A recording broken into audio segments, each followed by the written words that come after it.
Hello, viewers. Welcome to my program. Mining for the Truth. Joseph Atta is my name, from Ghana, West Africa. I am in Chpt.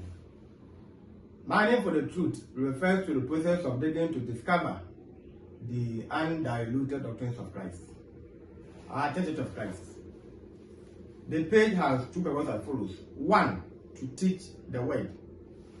John 1 verse 1. In the beginning was the Word, and the Word was with God, and the Word was God.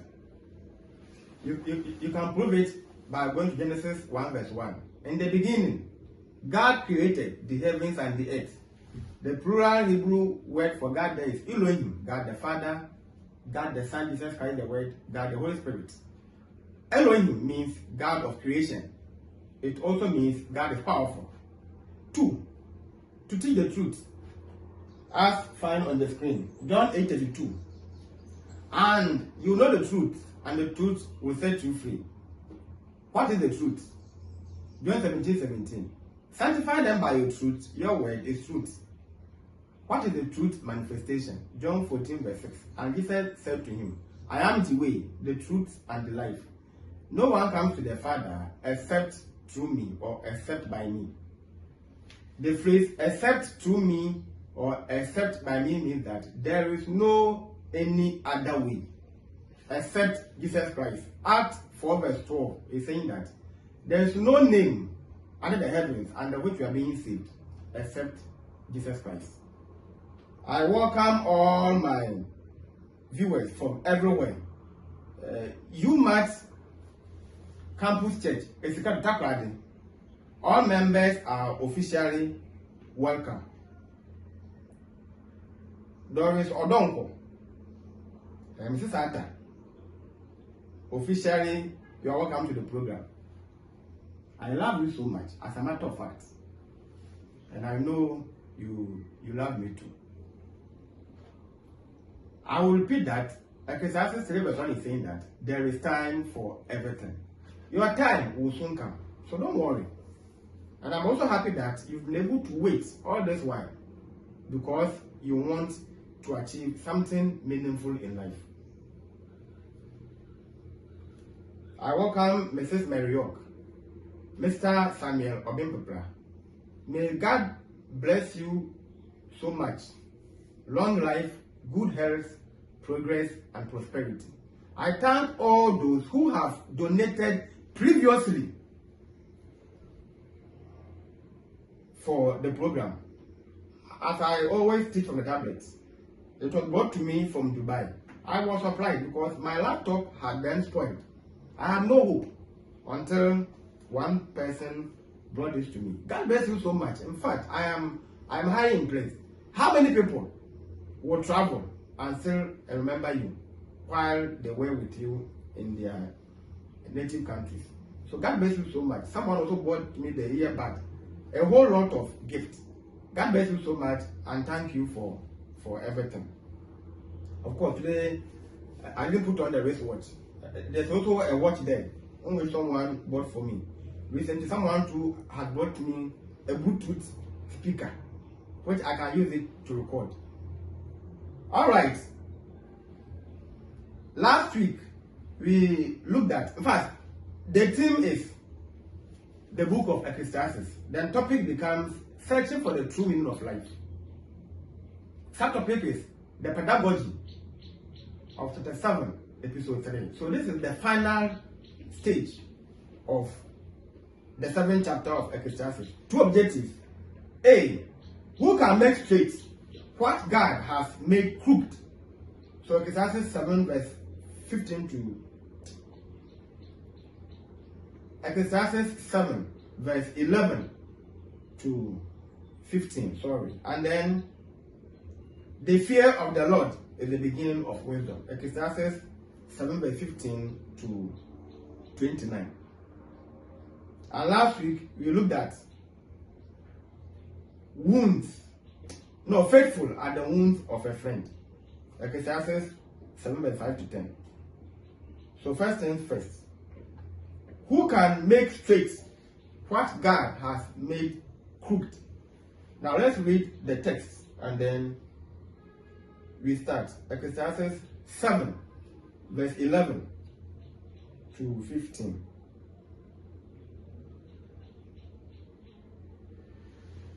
Wisdom is good with an inheritance and profitable to those who see the sun. So Bible is not preventing you from acquiring wisdom. For wisdom is a defense as money is a defense. But the excellence of knowledge is what wisdom gives life to those who have it. Consider the work of God, for who can make straight what he has made crooked. 13:14. In the days of prosperity, be joyful. But in the day of adversity, consider, surely God has appointed the one as well as the other, so that man can find out nothing that will come after him. Then 15, I have seen everything in my days of vanity. There is a just man who perishes in his righteousness, and there is a wicked man who prolongs life in his wickedness. Who can make straight what God has made crooked? That the just man will perish in his righteousness, but rather the wicked man prospers in his wickedness. Who can make straight what God has made crooked? Now, before we start, I'll take you to engineering, precisely metalwork technology. There's a topic called forging or blacksmithing. We have about 8 forging processes. We have twisting, swaging, fullering, flattening. We have drawing down. We have jumping up or upsetting. We have bending an eye. Now, then we also have scrolling. Our interest will be on bending. We have bending an eye. Bending an eye is when you use the steel rod or any rod to form a circular shape. It means bending an eye. But we are on bending. Now, bending is when you bend a rod from straight to curve. So we say bending is the method of making a crook on a workpiece. That's all. So the word crook means bend. So synonym for crook could be bend. And here we say that God has twisted that the just man will perish in his righteousness, and the wicked man rather will prosper in his wickedness. So here it becomes so hard to understand. Who can make straight what God has made crooked? So in case I don't even go deeper, I have this as a summary of the first objective. Now, prudence, no. Solomon pauses again to place wisdom and comprehending. If you go to James 1:5, it is saying that if you need wisdom, ask God, because he gives it liberally. What I've been saying that the Greek word for wisdom there is Sophia. It means the application of knowledge, wisdom, and common sense. Knowledge, understanding, and common sense. So King Solomon has paused, and he's praising wisdom and comprehending. You must have wisdom and understanding. Some have wisdom, but they don't have understanding. Now, when you have wisdom and understanding, how do you utilize it? Prudence says, he says, to protect its possessor. It is true. If you are wise, sometimes you are safe. You take precaution because you are knowledgeable. You have knowledge of some pending events. So sometimes somebody can easily approach you, want to start a quarrel with you or a fight with you. But because of your patience and because you have knowledge that no, this could be a setup.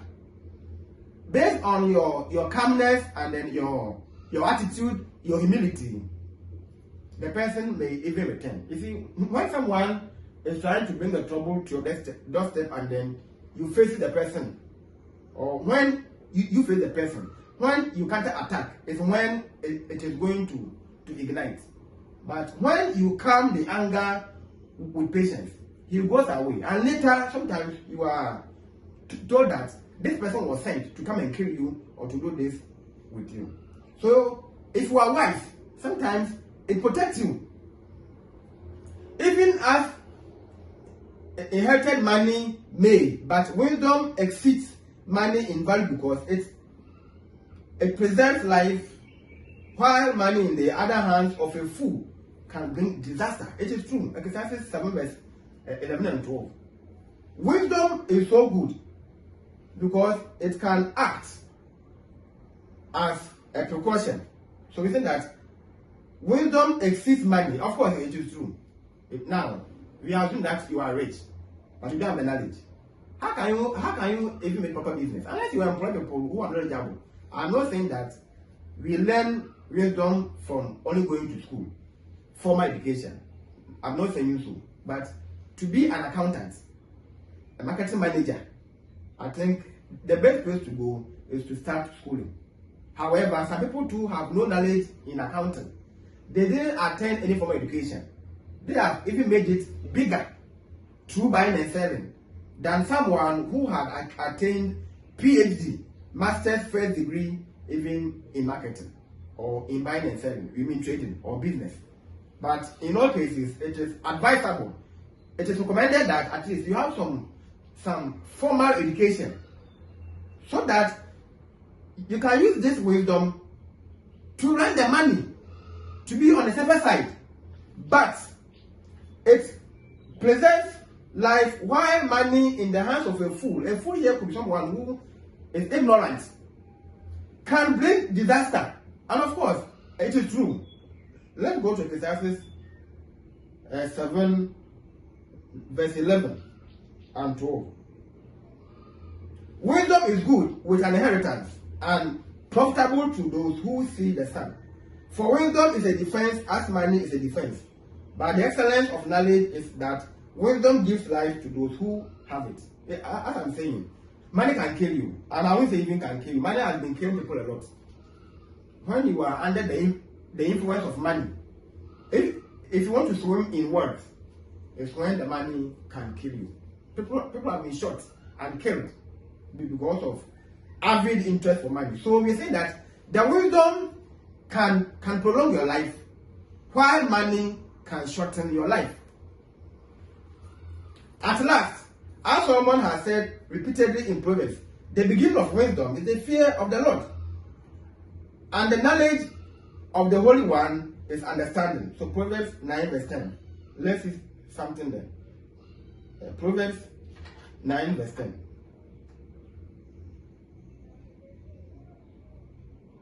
Proverbs 9 verse 10.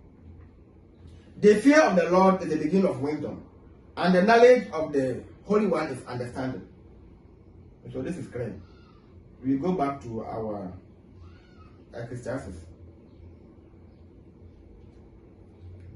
Because I have it as the next episode, so as a next objective, I wouldn't want to deal into it. But of course, I will explain. Our wisdom cannot penetrate nor rationalize all of God's providential ways. Ecclesiastes 3 verse 14b, 6 verse 12, 8 verse 16 and then 17. So the fear of the Lord must be the anchor that guides us through all life's exigencies. Ecclesiastes 5 verse 7, 7 verse 18, 12 verse 18. Fear God and keep his commandments. That's the whole duty of man. So the fear of the Lord. When we say the fear of the Lord, the phrase the fear of the Lord means reverential trust and submission. That's all. The fear of the Lord. When you read the Bible, Proverbs 9 verse 10, the fear of the Lord means, I mean as a phrase means reverence, reverential trust and submission. So to fear God, though, even though it is in the next objective, it means to show reverence and be submissive. Must be the anchor that guides us through all life's exigencies.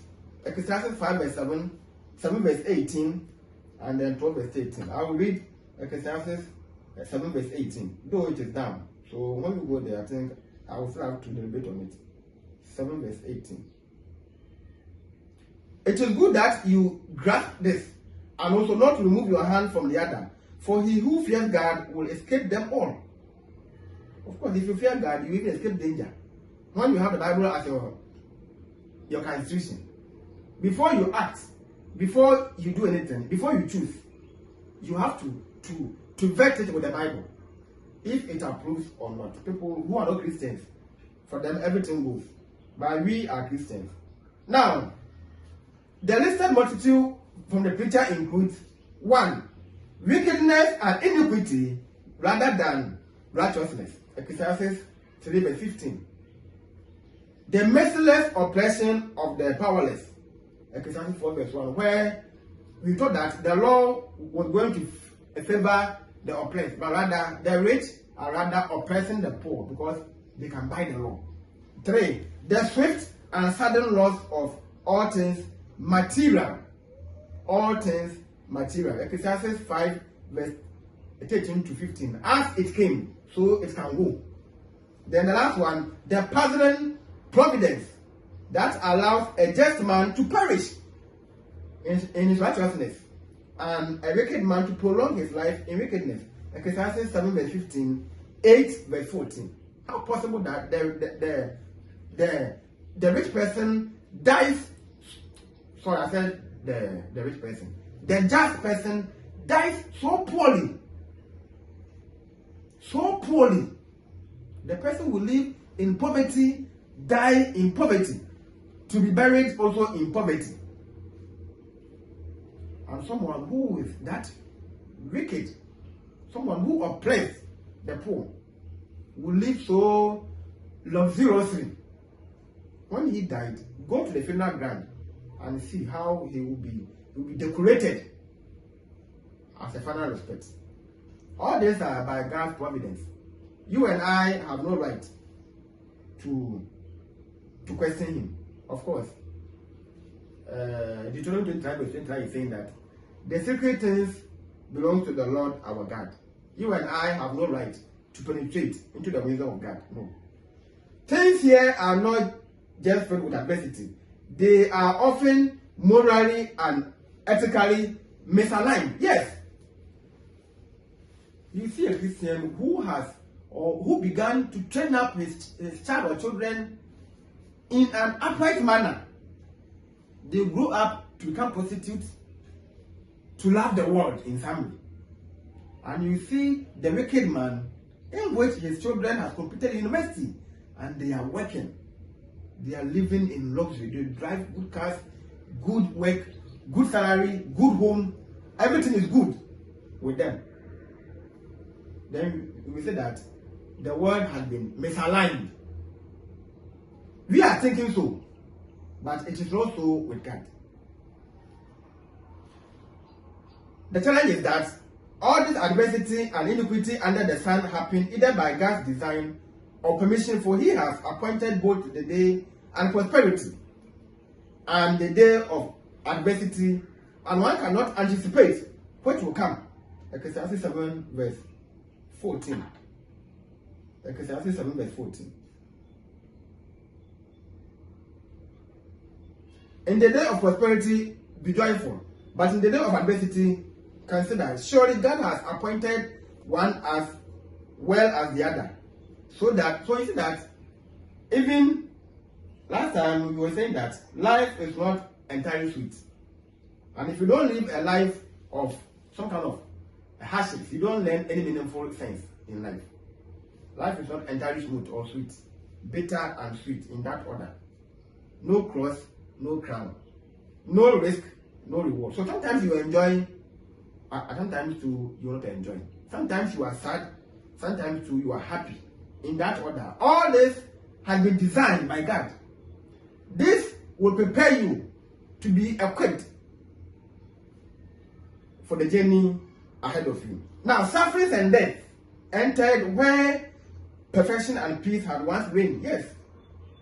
Whoever thought? You could see that some family, in fact, I became so sad when my father died. We were living so happily until he died.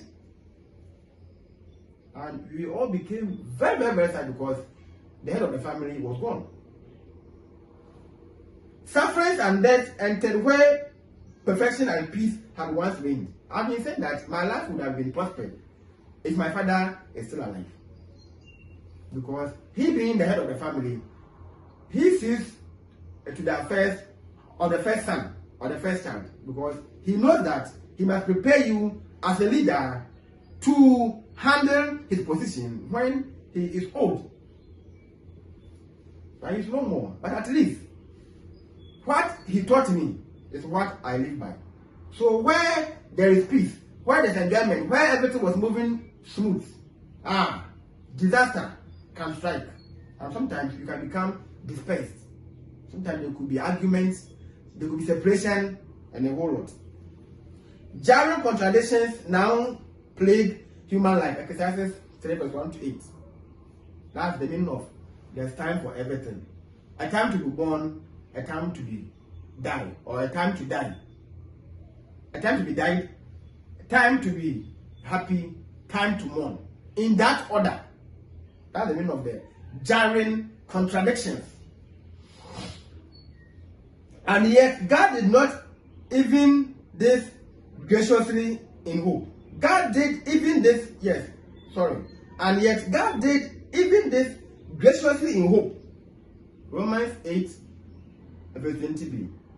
Today I will read it. I've been using in my teachings a lot. Romans 20.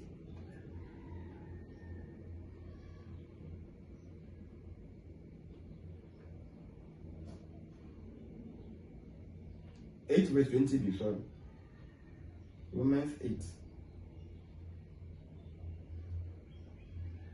verse 20b. I want us to be on the B part. Not willingly, but because of him who subjected it in hope. You know what? God do some things so that we human beings will be warned that death is a gracious warning. Therefore, we are to be directed, or we should attach ourselves to God for salvation and safety. That's the essence of Romans 8 verse 20. Death is a gracious warning, so that we as human beings, we will be driven towards God for safety, being an umbrella.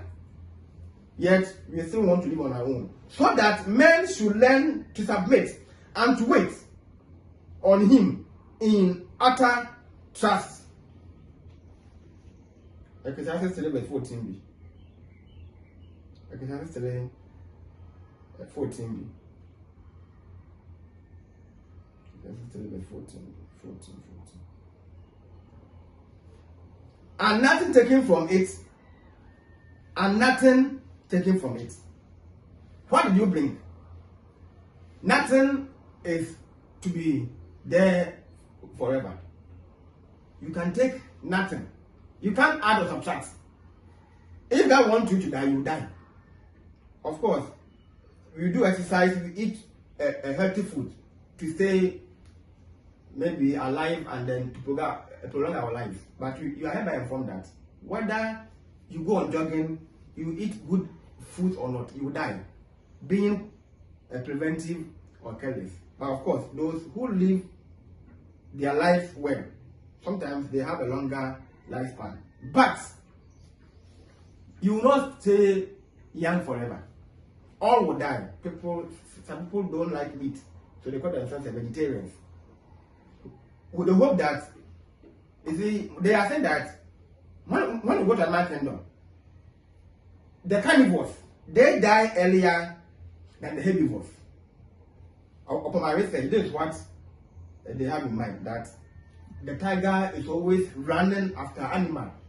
Sometimes there are some bruises, sometimes there could be an accident where maybe the horn of a buffalo can pierce through his its body and a whole lot. So it means that there's more struggle, and it is also believed that there are more strength in the heads or the vegetables than the meat. Of course, you will agree. Alright, so therefore people want to be vegetarians. Also, they believe that you don't have to harm the animals, but you are hereby informed that God has sanctified all animals that we must kill to to eat. That's all. I don't know their belief, but then one does not sin killing an animal to eat. We are to rear them, use them as meat, sometimes for even to make our belt and a whole lot. B. The fear of the Lord is the beginning of wisdom.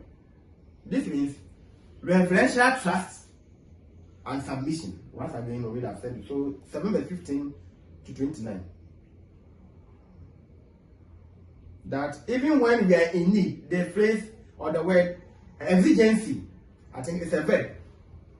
No, now. Yeah, exigency. Yeah, it is a noun. And it means urgent demand. Urgent demand. That's what we read earlier. All right. So the fear of the Lord. So there is a sense in which someone was very wise, and more transcendent sense in which he was not. Nor ever man shall be.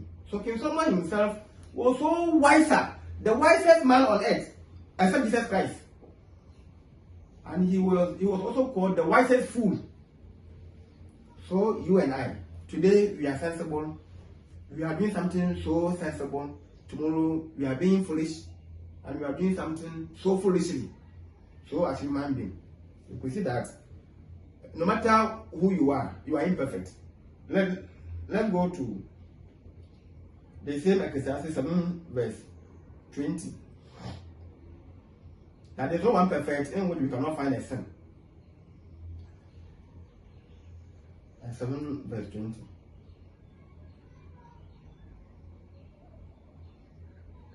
For there is not a just man on earth who does good and does not sin. None is righteous, none is perfect. So there is no man on earth who does good and does not sin. Last time I was saying that Nathan rebuked David and quoted him. And when you go to, I think, Romans 2 verse 21, it is saying that you, someone who is teaching someone, you are also teaching yourself. And for that reason, you must be perfect. You must be someone who is upright before you point out a flaw in your brothers. Avoid being hypocrites. You are a sinner, and the way you condemn your brother as if you are a holier of, or holy of holier, or if you want to put, you are so righteous that you have no flaw. But that should not be the case.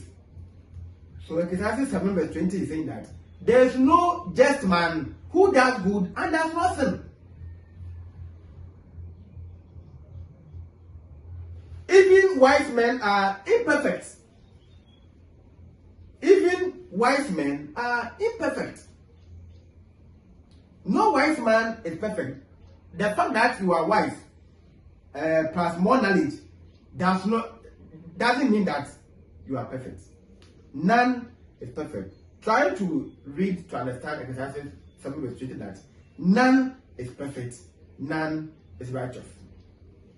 The fear of the Lord is that try when you are young, put God first. Ecclesiastes 12 verse 1. Remember now that Creator in the days of their youth, before the evil days draw nearer. Did you start worshiping God in your, or at your youthful stage, or you are waiting to grow before? People who start to worship God earlier and they are faithful, they become rich once and for all. Fear God and keep His commandments. Proverbs 9 verse 10 is saying that the fear of the Lord is the beginning of wisdom. I think the same Proverbs 3 verse 5 to 7 is saying that do not be wise in your own eyes.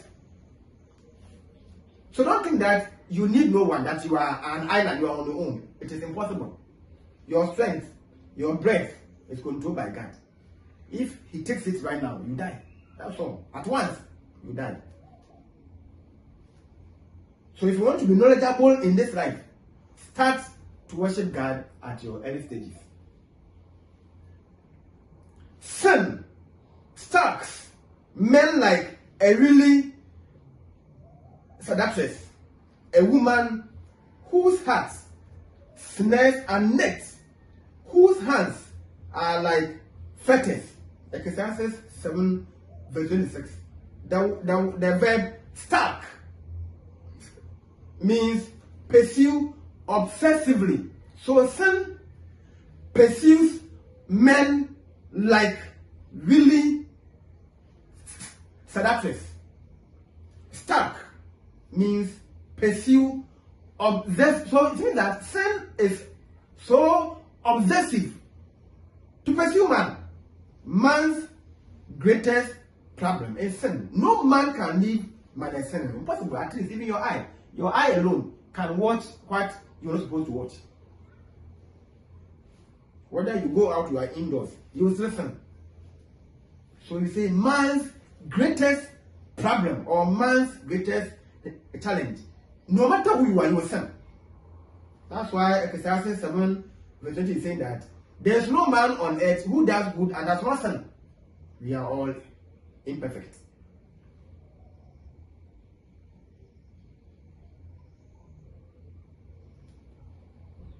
In Proverbs, Solomon had sketched her out and warned young men of her treacherous way. Ecclesiastes 7 verse 1 to 23. Only one whose aim is to please God will escape her. The mindless sinner will fall blindly into a trap.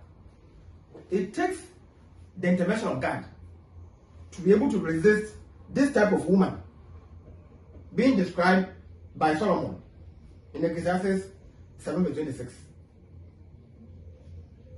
The mindless sinner, people who think that nothing exists and therefore they are on their own, will fall blindly into a trap because you fail to take precautions, as I defined last time. You decided not to take any precautions, and therefore you will fall or become a prey due to your blindness because you chose to ignore warning. You didn't pay attention to all the warnings. One man among 1,000 I have found, but a woman among all these I have not found. Ecclesiastes 7 verse 27 to 28. Indeed, it was his apotheosis of women that brought his apostasy. Let's go to 1 Kings 11 verse 1 to 9. I think I wouldn't even have to read everything. Why King Solomon he intermarried? Let me see if I can read it. 1 Kings 11.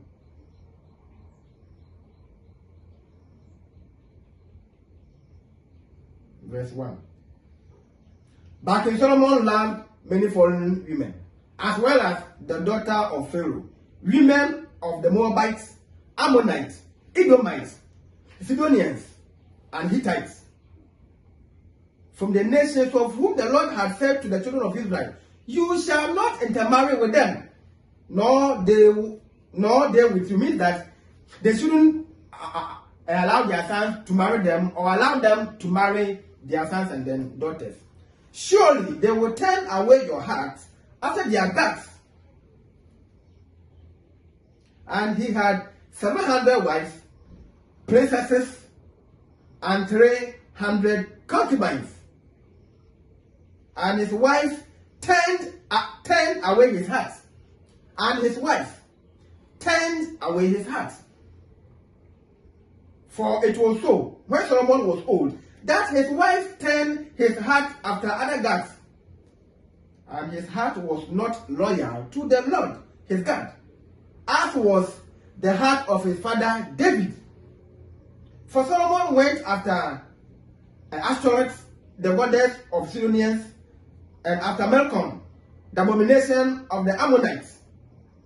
Solomon did evil in the sight of the Lord and did not fully follow the Lord. Did not fully follow the Lord. He had divided attention as did his father David. Then Solomon built a high place for Chemosh or Chemosh, the abomination of the Moab, on the hill that is east of Jerusalem, and for Molech, the abomination of people of Ammon. And he did likewise for all his foreign wives, who burnt incense and sacrificed to their gods. So the Lord became angry with Solomon, because his heart had turned from the Lord God of Israel, who had appeared to him twice. I think I will end here. When you have time, read everything. Indeed, it was his apotheosis of women that brought his apostasy. Last week, I said that a president in Nigeria is saying that men should marry more than one wife. The same Nigeria, a musician also said that he cannot sexually live with only one woman. We have this almost in Africa. I remember at the university, I read an African studies called Population Growth and Development in Africa. Of course, I had grade A. That was where I saw why African men are naturally polygamous. Why most African men cannot stay with only one woman. So I'm not surprised. The world has gone to the dogs. I think I explained last week. So therefore, they see themselves on top of the world. So they think that they're educating the world. This is a foolish advice. Useless advice. 1 Corinthians 3 verse 19a is saying that, for the wisdom of this world is foolishness with God. Of course, I will read it. Let me see.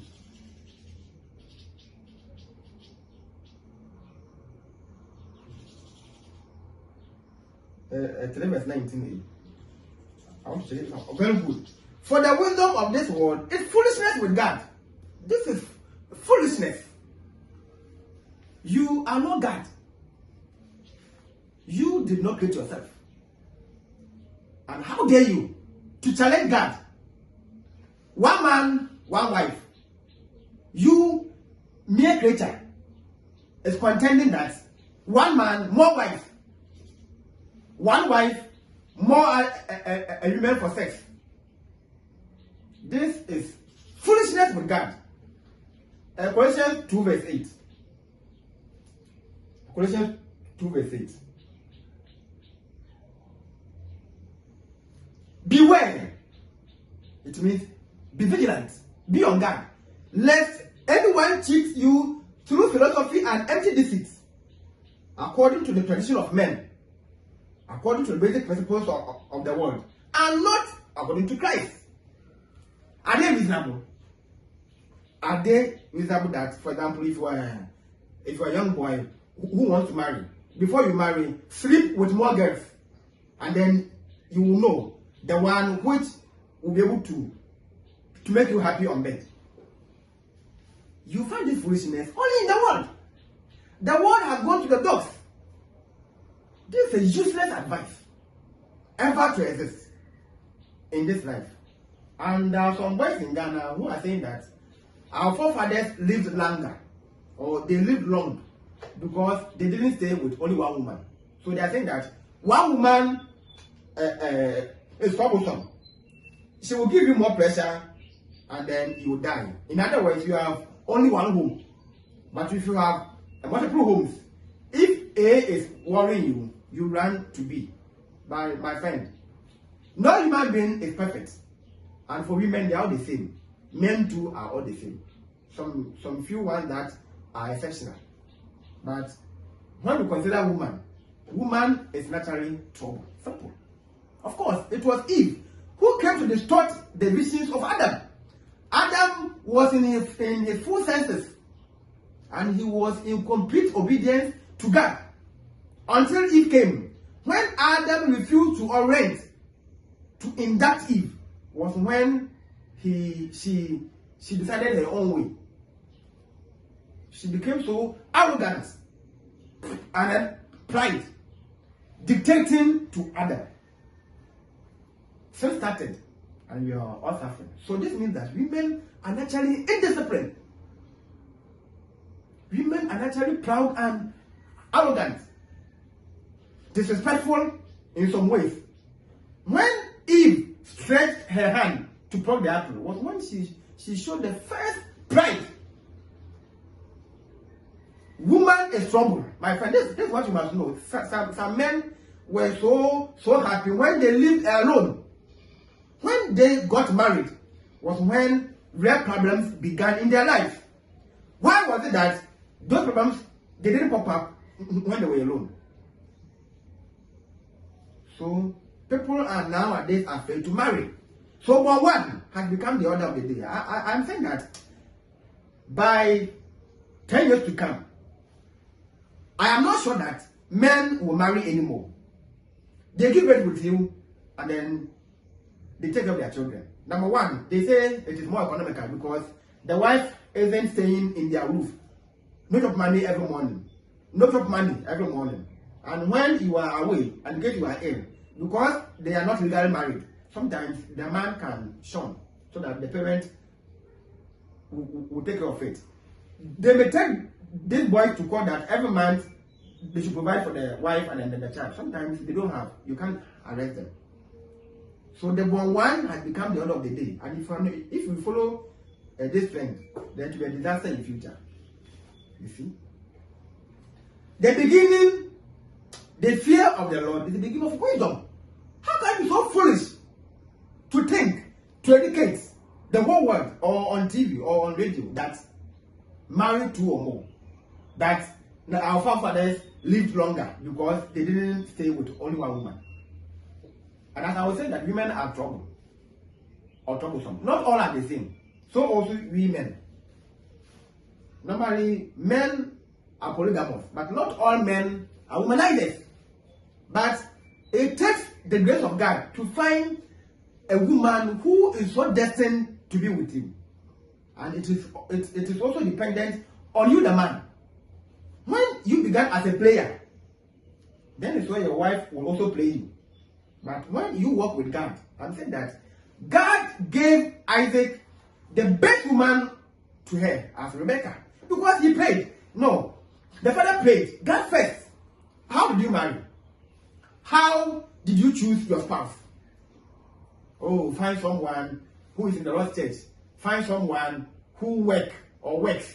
Find someone who is financially stable. Find someone who is a graduate. Useless advice. Foolish advice. Stupid advice. Find someone who is in the Lord's church. Did Isaac find a wife by his own might, by his own ability? The father prayed. The first is prayer. The first step is prayer. And when God gives you a wife, you don't consider whether she's educated or not, because this is by God's providence. You accept it, you shape her. And my brother, you are like a man. You're going to enjoy your life. After people are complaining, they are talking here and there, you are always quiet. Sometimes they assume that you have covered your problems, but it is not so. You are really enjoying your life because you consulted God first. I be saying, if you don't know, call to advise me that find someone who is this, a woman who is this. I see that you are a very stupid person. You have no sense in your head. Now, as you find someone who is in the Lord's church, did you think that all those of us who are in the church are going to heaven?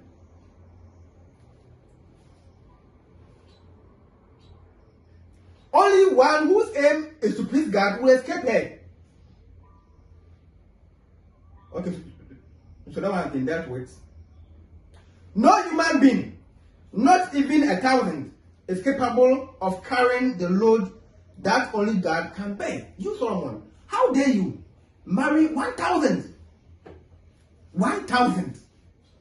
He thought he was wiser. As the world is now trying to advocate, it's what he did. He became adventurous. And I don't know how he slept with them or how he lived with them. 1,000 women. How I wish I was there to look at his timetable. How often wouldn't you even become weak? Or he kept some for fun, and then he was attached to the others.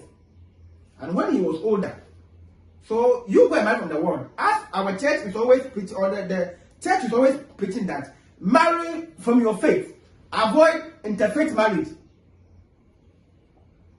He chose to go out. And when you are old, now you have the strength. So the wife is so submissive. By 60 years, you are on pension, especially if you're a government worker. If you're not lucky, that is where the vengeance will start. She will start to be wearing artificial nails, eyelashes, miniskirts, indecent dress everywhere, and so the children will copy. Because you married a woman from the world. The first is prayer, my brother. It was King Solomon's wife. It was his apotheosis that led to his apostasy, inching away and trying to digress from the norm. He thought he was so wise. As you are also there thinking that when you marry a woman, then you cheat on her, then they call you a man. You will see your end. As we have seen the end of Solomon, he became the wisest fool. Wisest fool. He was bearing the load which God should have beared. How can one man be truthful to even two women? How possible? And of course, this even happened in the Old Testament too. Have you ever watched Jesus' room and seen that his apostles married two? Don't give me any example of those who were in the movies. His apostles. When watching the life of Christ as a movie, the focus might be Christ himself and his apostles. Where can you prove that Peter married two or Paul married two? You will find this anywhere in the Bible, unless you write your own script and then you add it. So we call this the apostolic approved examples. This is what we practice as Christians. One man, one wife, precisely. David had already advised King Solomon. Now, we go to the same 1 Kings 2 verse 1 to 4. Let's see what he told his son. The fear of the Lord is the beginning of wisdom. The fear of the Lord is the beginning of wisdom. 2, 1 to 4. Now here David was old and about to die. Now the days of David drew near that he should die. And he charged Solomon his son, saying, I go the way of all the earth. Be strong, therefore, and prove yourself a man. To prove yourself a man here does not mean that he was to exercise and have sex with women. The Bible should not be read as a graphic or newspaper. Therefore, and prove yourself a man means that to stand for God. That's all. It's so cheap and simple. Not that he was to gym, become so muscular, so that he will be able to sex the women. No. But he was to stand for God. To stand means to defend. Live an example life for God. Verse 3. And keep the charge of the Lord your God, to walk in his ways. This was the best advice that I've seen that David ever gave a son in his life. To walk in his ways, to keep his statutes, his commandments, his judgments, his testimonies, as it is written in the law of Moses, that you may prosper, in all that you do and whatever you turn.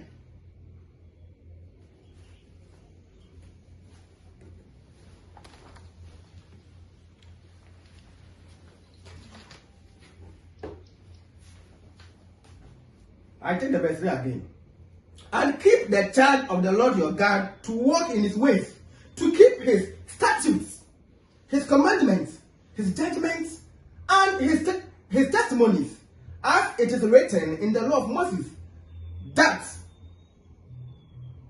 it means that when he does those things, he may prosper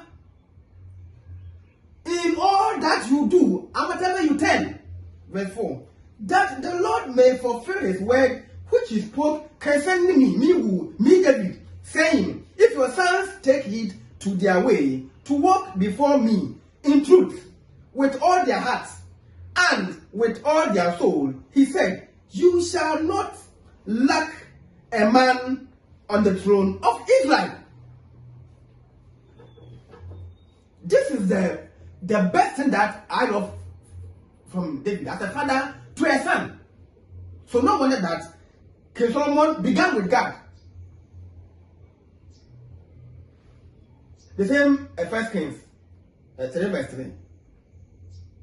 So this was the initial stages of King Solomon.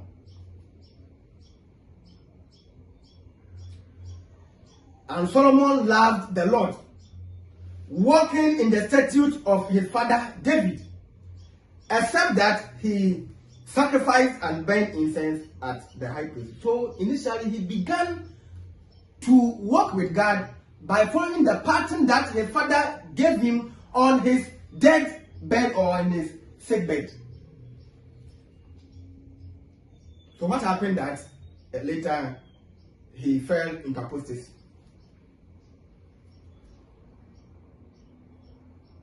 God specified, if you walk in my ways to keep my statutes and commandments as your father David walked, then I will lengthen your days. So the blessings of Solomon came with a condition. 1 Kings 3 verse 14, 6 verse 12 and 13.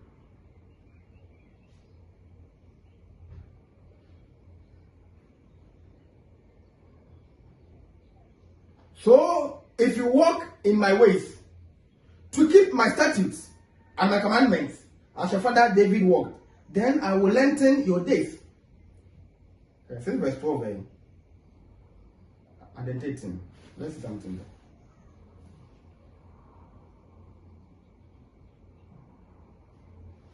Concerning this temple which you are building, if you walk in my statutes, execute my judgment, keep all my commandments, and walk in them, then I will perform my word with you, which I spoke to your father David. And I will dwell among the children of Israel, and will not forsake my people, my people Israel. Now, one thing you must know is that when God blesses you, he watches you, your life afterwards. For example, you were looking for a job. You prayed and fasted and prayed, and God has answered your prayer. He's going to watch after you. Whether you stop an attending church or you will still be committed to him as you are not working. And this goes to everybody.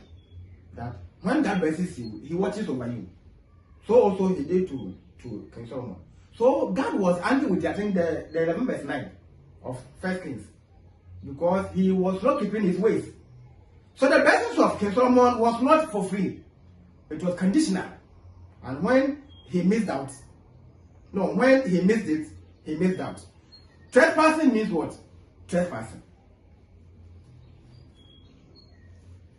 Solomon fell as soon as his lawlessness increased. The fear of the Lord is the beginning of wisdom. When King Solomon thought that he was wise in his own eyes, let's go to Proverbs 3 verse 5 to 7. I think it was also written by him. So Proverbs 3 verse 5 to 7. Trust in the Lord with all your heart, and lean not on your own understanding. Verse 6. In all your ways, acknowledge him. In all your ways, acknowledge God, and he shall direct your path. 7. Do not be wise in your own eyes. Fear the Lord and depart from evil. So you see, Solomon had known all his foolishness. So this was more or less an advice for you and I.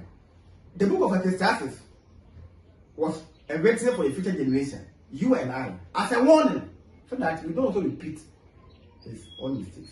The fear of the Lord is the beginning of wisdom. Who can make straight what God has made crooked? I suppose I have been able to impact in your lives a lot. My number is 0248 02 6557. If you want to donate, that's fine. Until then, Joseph Atta is my name. I am mining for the truth. See you next time. Bye bye.